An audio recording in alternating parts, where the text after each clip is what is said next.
You will not be able to stay home, brother.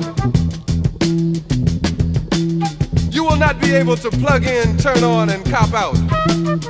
You will not be able to lose yourself on Skag and skip out for beer during commercials because the revolution will not be televised.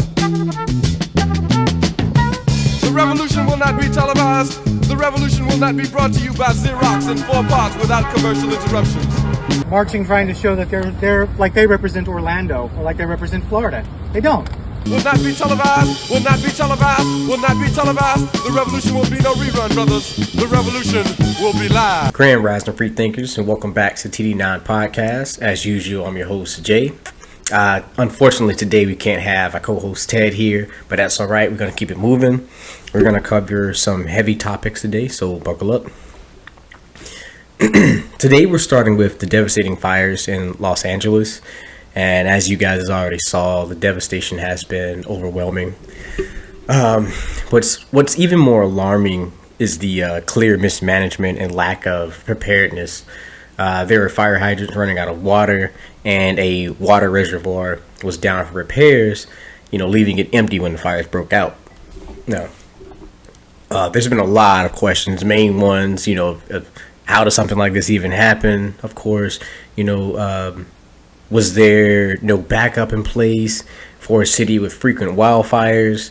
As of right now, investigations are ongoing to the city's power and water department to uncover the truth. Now, Governor Gavin Newsom demanding an independent investigation into the city's power and water departments after firefighters say many fire hydrants ran out of water, creating a complete nightmare. He's also looking into reports that a 117 million gallon water reservoir in Pacific Palisades was closed for repairs during the fires, which could have affected the water pressure. LA's fire chief says the city failed its residents with budget cuts. The fire department needs help. We can no longer sustain where we are. We do not have enough firefighters. And I rang the bell that these additional cuts could be very, very devastating for our ability to provide public safety. Now, it's hard to wrap your head around it. The city was caught off guard, and now people are asking, is Gavin Newsom to blame? Now, according to NPR, the destructiveness of the fires in the city had nothing to do with not having enough water to fight the blazes. Now, they claim that was something that was false, that was pushed by right-wing figures and influencers like Donald Trump. Now, Stephanie Pincel, director of the California Center of Sustainable Communities at UCLA, Stephanie Pincel stated that we have no lack of water. What we have is an infrastructure that is not made to fight catastrophic fires, biblical-sized fires. Essentially, the system is only structured to handle residential and commercial fires. Now, Josh Lappin, a climate researcher at the University of Notre Dame, who also studies LA infrastructure systems, echoes this sentiment, saying, "Trying to pretend that this system was built for this disaster is dishonest." And that's the way they're looking at it. So, I'm thinking about it myself that every state, most states have their own natural disaster to deal with. And, the state itself and the people who have to live there have to deal with these things. There's snowstorms, hurricanes, earthquakes, etc. But if LA is prone to wildfires, what system do they have in place? And as I was going through this article, I saw that they have planes and helicopters are used to drop water onto the fires. But due to hurricane force winds, they were unable to do so. Now we're going to look at how the media has been covering it. And for this example, Fox News, as they interview Mel Gibson. And what's interesting, it seems like they are alluding to potential foul play. Both, you've heard a lot of people say a lot of things about these fires. Obviously, the winds were horrific, but they were predicted. I know that last weekend, like Friday, Saturday, Sunday, they said this could be tragic with these winds if any fire starts. Sure. Do you believe in what you know so far, anything could have happened like this? Yeah, well, one always suspects that this might happen, but one thinks that the resources, and the capabilities of the men and women will be on standby, that they'll be able to cope with any situation that comes up. But apparently, some people were asleep on the job, mainly our leaders there. But that's something they have to live with. But we'll see. I think we know who the culprits are. In fact, my son he's a member of the volunteer fire brigade. He sort of interfaces between LA County Fire and people, and they assist them where they can during, before, and after the blaze. And apparently the residents in Corral Canyon caught an arsonist up there. And the guy was all tooled up with fire gear and equipment and stuff like that and ready to go. And he had been lighting fires. But well, I know they were messing with the water, letting reserves go for one reason or another. They've been doing that a while. California has a lot of problems that sort of baffle the mind as far as why they do things. And then in the events like this, you sort of look, oh, is it on purpose? Which, it's an insane thing to think. But one begins to ponder whether or not there is a purpose in mind. What could it be? I don't know. Do they want the state empty? I don't know. Well, Mel, there's already talk, and we played a couple of sound bites of reimagining the way rebuilding occurs. And obviously there's a great need for high-density housing in California and across the country. That's a big push by the climate folks. And you're already hearing rumblings of that. In this case, like, goodbye single-family homes, hello high-density housing. I don't know. I can make all kinds of horrible theories up in my head, conspiracy theories and everything else, but it just seemed a little convenient that there was no water, and and that the wind conditions were right, and that there are people ready and willing and able to start fires. And are they commissioned to do so, or are they just acting on their own volition? I don't know. But they seem pretty well equipped, some of these people that they're catching. Now, my question is Mel Gibson to be trusted? Now, the media and celebrities are often used to sway public opinion, and Mel Gibson, along with a couple other actors, have been appointed by Donald Trump as special ambassadors to Hollywood. They've said to serve as his eyes and ears in the industry. So are they working together to challenge the leftist propaganda? Because as we know, there is a lot of how to put it, progressive propaganda in movies, shows, video games, and we know by people like Candace Owens has mentioned that the Pentagon has a particular interest in Hollywood. Do you believe that Hollywood was created by the CIA? Well, before we say Hollywood was created by the CIA, I guess I should clarify because, first off, you guys do know that the Pentagon has a budget for film. Like, there's a whole department in the Pentagon. Know that. That's a fact. There you go. That's all you need to know. There's an entire department in the Pentagon. They get involved with films, and they get involved with films for the purpose of propaganda. They always have. What movies have I they should have produced? said Pentagon instead of CIA. Tons of them. I should show you the list. You should pull it up. It's wild. Yeah, Pentagon Department for Hollywood. Tons of them. Now that we know that, my question to you is this legitimate? Are they trying to challenge the leftist propaganda? Or are they trying to convince us in order to tear down this current system so they can bring in something new? And most likely the new thing will require taking away much more power away from us. Now, one point Gibson did raise that is true, that this isn't just a California issue. Now, remember the fires in Hawaii? They were also caught unprepared. The water was turned off, and even the most interesting thing is that Hawaii has the most extensive alarm system in the world, and it wasn't activated. It never went off. According to these articles, Hawaii's fire hydrants had no water either.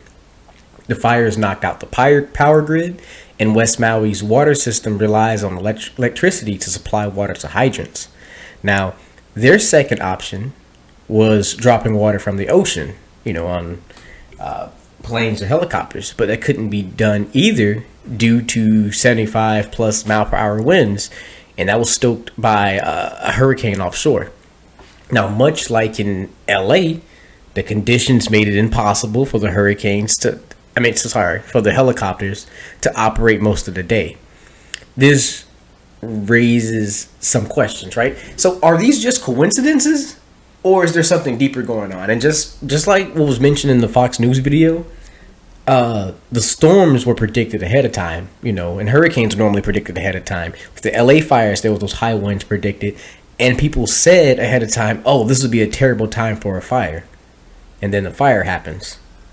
All right. So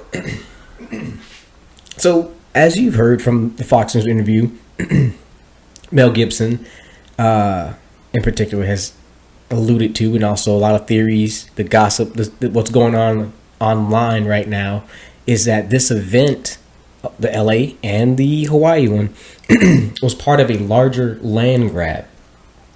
Speculated that this could be used to build 15-minute cities, also known as smart cities, which is an interesting theory, knowing that a lot of people lost their insurance on their homes right before the fire as well. That's something interesting to mention, right? So it's not like they're going to get these houses built back, or it'd probably be easier just to rebuild somewhere else, and then that land's going to be given to the government, and they can come in and build these 15-minute smart cities. That's the theory online as of now. Now, smart cities are marketed as futuristic utopias, but some of the skeptical right, or just skeptics in general, see them as authoritarian dystopias. Imagine a city where everything you need is just a short walk or bike ride away, a place where work, groceries, schools, and parks are all within a 15-minute radius. Welcome to the concept of a 15-minute city. Currently, 16 cities around the world have committed to implementing a 15-minute city structure, which many believe will be the way of the future. Paris has taken major strides toward that goal by constructing more than 600 miles of protected bike lanes and introducing more green spaces. That kind of infrastructure encourages sustainable ways of getting around, contributing to reduced traffic congestion and a healthier urban ecosystem. The positive impacts observed from the 15-minute city model have caught the attention of the United States. Inspired by Paris's approach, Cleveland's mayor has initiated a similar plan, aiming to transform significant portions of the city into healthier, more connected living spaces. But not everyone is happy about the idea. If they do limit people to those places, that is exactly what people are terrified of. If they embrace this concept and create this model, and then somehow or another mandate that you stay inside that's terrifying. In addition to Joe Rogan, right-wingers like Jordan Peterson also oppose the concept of a 15-minute city. Peterson labeled it a tyrannical, bureaucratic idea. Conservative circles that subscribe to Rogan and Peterson see it as government overreach or even a conspiracy. They fear loss of personal freedoms and increased government control over urban planning. However, the essence of the 15-minute city lies in empowerment, not constraint. It's about creating communities where accessibility thrives, where local economies flourish, and where people have easier access to what they need without long commutes or extensive carbon footprint. Now, I share some of these same criticism for 15-minute cities. I'm not just making fun, but here's where it gets interesting. The same skeptical right, those groups that are criticizing the 15-minute cities, seem to have no problem with Trump's proposed freedom cities. Former President Donald Trump on Friday proposed building up to 10 freedom cities roughly the size of Washington, D.C. on undeveloped federal land. And he says these freedom cities will reopen the frontier, reignite American imagination. Commuters would get around in flying cars. Actually, what Trump is doing with this is something that's going to be very, very lucrative, is actually very much achievable, and it challenges the other alternative we have for this, the 15-minute cities run through this UN, World Economic Forum, Biden administration type vision of what society should be. It's essentially the same idea, just under a different name. Both sides are pushing similar concepts, but they frame it differently to appeal to their audience. Whether it's the left pushing for 15-minute cities or the right advocating for freedom cities, the end game remains the same: control over the population. It's a case of repackaging the same agenda. You can't fool everyone with the same bait. Let's say I'm on the left and you're on the right. if I'm on the left, I'd tell people we need to get away from you racist, homophobic, male chauvinist types and create 15-minute cities where we could live free from judgment, supporting things like transgender rights, DEI, and clean energy. On the other hand, if I'm on the right, what's something you would say? You'd probably say, hey, we need to get away from you brainwashed, blue-haired environmentalists and create freedom cities where we can embrace religion, merit, and industrialism. Both sides are told to fear the lifestyle of the others, and coming from a Christian perspective, some is understandable. So they're told to fear the other side, and once you're told your safety is at stake, you're willing to give up freedoms in exchange for protection. So I don't know. I think we should question that. Just keep an eye on that. Now, speaking of safety and control, let's pivot to President Biden's farewell address, where he warned about the country potentially becoming an oligarchy. I want to warn the country of some things that give me great concern, and that's the dangerous concentration of power in the hands of a very few ultra-wealthy people, and the dangerous consequences if their abuse of power is left unchecked. Today, an oligarchy is taking shape in America of extreme wealth, power, and influence that literally threatens our entire democracy, our basic rights and freedoms, and a fair shot for everyone to get ahead. Now, I think that's an ironic warning, especially considering his administration made significant changes to the Department of Defense directive, which we discussed in our previous podcast episode titled The Thin Blue Line. Now, this directive now allows the Department of Defense to provide intelligence, weapons, training to local law enforcement, essentially militarizing the police. Now, the Biden administration made this change right before Trump got in. Isn't that interesting? So the same administration that pushed for defunding the police, the same one that opened the border, the same one that warned us about a potential dictatorship under Trump, this oligarchy, right? While at the same time, they're setting the stage by militarizing law enforcement. That's just one step. And who knows what else they have done in the background, helping each other out, left and right. And this brings us back to what we've been saying all along. Both political parties are playing a game with us. They create the problem and then offer a solution that conveniently increases their control. So, you guys remember the protester we talked about in the Thin Blue Line, the last episode I just referenced? The guy who set himself on fire outside the courthouse during Trump's trial, right? He was warning us that both the Biden and the Trump administration were working together in what he called a fascist coup. We begin tonight with that breaking news from Lower Manhattan.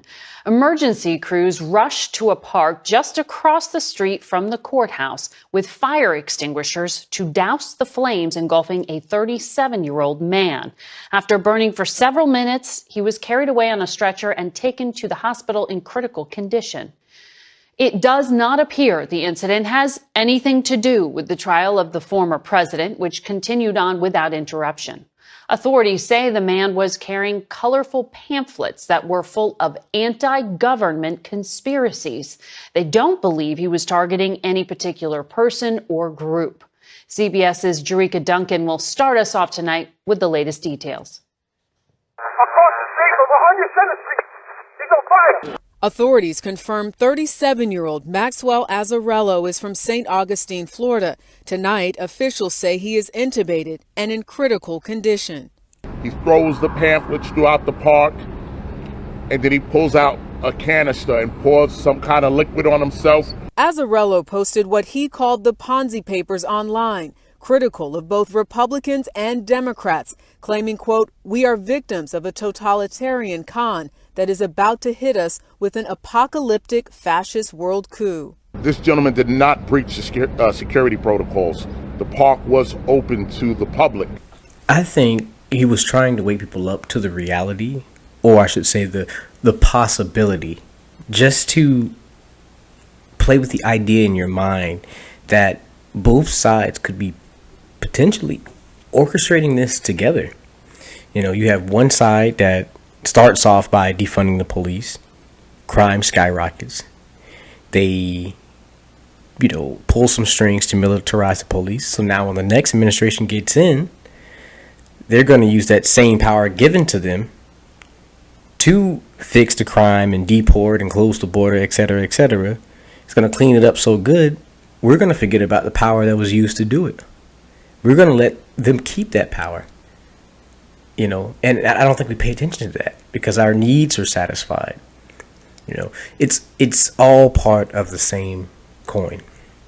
Now, speaking of creating problems to offer solutions, let's talk about our favorite three-lettered agency.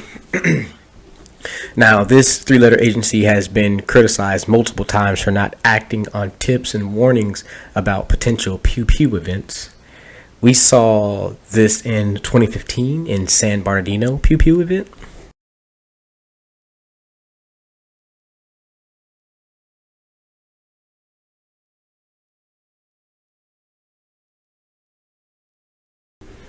Then in 2018 in the Parkland Pew Pew event.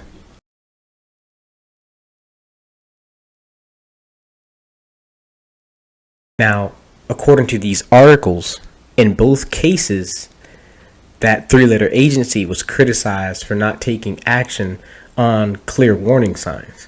Now, some speculate that this inaction is intentional to push a narrative for stricter gun control.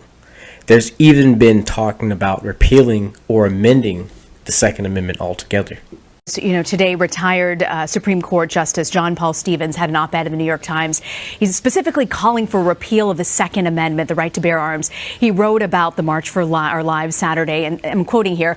He wrote, "That support is a clear sign to lawmakers to enact legislation prohibiting civilian ownership of semi-automatic weapons, increasing the minimum age to buy a gun, and establishing more comprehensive background checks. But the demonstrators should seek more effective and more lasting reform. They should demand a repeal of the Second Amendment." This is the kind of thing that we're fighting about in the 2018 election. This is what the Democrats actually want to do in this gun debate. So for all the talk about limited measures, about background checks, and maybe even an assault weapons ban, they can say this is the real goal of the Democratic Party. And for a country in which the vast majority of people are supportive of the Second Amendment, do worry about that right being taken away. Republicans push back on this, warning that constitutional changes like this can lead to unchecked power and authoritarianism. Instead, they propose measures like arming teachers, increasing resource officers in schools, and addressing mental health issues. But let's not forget that the left played a significant role in exacerbating those same mental health issues through the promotion of gender identity debates, pronoun usage, and the breakdown of nuclear family. And we don't even, you can even just look back in time as well, as the same government has brought in drugs and guns into certain communities. So it is a calculated event. It's a calculated strategy that we got to this point. You know, it's a vicious cycle they've implemented. Now, the right, what I think is interesting, right? The right proposes solutions that ironically align with the left in the past. We've moved so far that the things that the right is suggesting, the things that the left wanted 10, 15 years ago. So I remember many years ago, like 10 years ago, the skeptical right warned us that the government was trying to fortify schools with resource officers, cameras, bulletproof windows, walls, and doors, claiming that the schools will be turned into camps during the New World Order. But right now, the right is pushing for those things, right? But back in the day, they told us those places would be turned into camps. I remember when those documentaries came out, like the police state 1, 2, and 3 type documentaries where, you know, you would have people outside the school showing that, like, hey, they're putting up barbed wire, hey, they're putting up bulletproof glass, that these schools will be used as camps, that eventually they would convince us to build our own prisons, you know. And the right used to be against that, you know, or the more of the skeptical right would be against that. But now it's something we push for. But at the same time, I agree with it. I want resource officers in schools because I believe it is safer because of the reality that we live in. But I'm also raising this point to show that we've been slowly stepped towards New World Order. We had this shift in thinking, whether we realize it or not, that if we buy into it, it could be a part of a grand manipulation. Now, before, you couldn't get Republicans to agree with fortifying schools, let alone push for it. But if the theories are true about those 3-letter agencies, it could be a strategy to get the right to agree in the name of keeping our children safe. Now, I want to show how we are so far out of control of this situation. We're telling the country to go either left or right, while the whole time we're in the back seat. We're not even playing this game of Monopoly. You know, no man can save us. You know, only God can save us. And that's the proof. Get what I'm talking about? Is if we would have went with the left's solution of banning guns, that would have taken us one step closer to the New World Order. And I'm sure if any skeptical right is listening, they would agree. You know, or any conservatives agree, or anybody who's skeptical at all, who's watching those things, who've seen those police state type documentaries, you know, who's in that that field, they would understand that. And also throughout history, let's go there. You know, once the country bans guns, you know, they get rid of the people. Once they get rid of the guns, they get rid of the people. So, you know, that would have took us one step closer to New World Order. Now, but if we would go with the right solution, which is to fortify schools, we would just be building our own prisons. But if those theories are right, that the 3-letter agencies are doing it on purpose, then that means that they intentionally let those things happen, use violence, use the safety of our children in order to convince us emotionally to agree on something we normally wouldn't, or we normally would not have in the past. You know, and that's what they do to us throughout history is baby step us back. You know, we're moving. No matter if you pick the left or the right, you're moving towards the New World Order. It's a textbook example of manipulation. Both sides create chaos, then offer solutions, convincing people to root for their own loss of freedoms. So whether it's gun controls or turning schools into fortified institutions, it all leads to the same outcome: more control for the government. We've seen this before. Remember, on our last episode, we warned you about what if Trump possibly demanded more power to fix the mess that the Democrats left. But as you guys have already heard, that Canada and Greenland are potentially trying to be acquired by the U.S. for economic purposes, you know, and they're telling us our safety is at stake here. You know, we have, we're on the edge of economic collapse. So our country's safety is at risk, and people are backing it. Can you assure the world that as you try to get control of these areas, you are not going to use military or economic coercion? No. And can you tell us what is the strategy? Yeah, I can't assure you. You're talking about Panama and Greenland. No, I can't assure you on either of those two. But I can say this. We need them for economic security. People really don't even know if Denmark has any legal right to it. But if they do, they should give it up because we need it for national security. That's for the free world. I'm talking about protecting the free world. Something else is interesting, that he's even hinted at the possibility of a third term, saying that I suspect I won't be running again unless you say he's so good, we've got to figure something out. Now, to me, it's about planting the idea in your mind. It's already out there. Somebody said it. So if things go along and they develop nicely, maybe they will try to get us to agree to an amendment change. Now, speaking of, it brings me into Steve Bannon's comment about Trump's lawyer, Mike Davis, saying that since the Constitution doesn't specify consecutive terms, maybe Trump could run again in 2028. Donald John Trump is going to raise his hand on the King James Bible and take the oath of office. His third victory in his second term. And the Viceroy, Mike Davis, tells me, since it doesn't actually say consecutive, that, I don't know, maybe we do it again in 28. Are you guys down for that? Trump 28? Come on, man. To me, the people seem excited about those possibilities. But remember, when the left wanted to change the amendment to get rid of the guns, earlier in the story, Republicans rightly stated that we can't do that because of the dangers of unchecked power. But now we have Republicans trying to change an amendment. Check this out. A new resolution put forth in the U.S. House of Representatives is seeking to allow current and future presidents to run for a third term.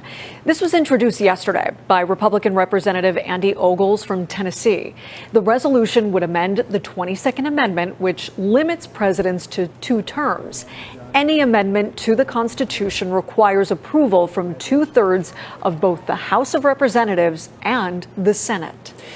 Now, he suggests that the 22nd Amendment be altered to state that no person shall be elected to the office of president more than 3 times, nor serve any additional term after serving 2 consecutive terms.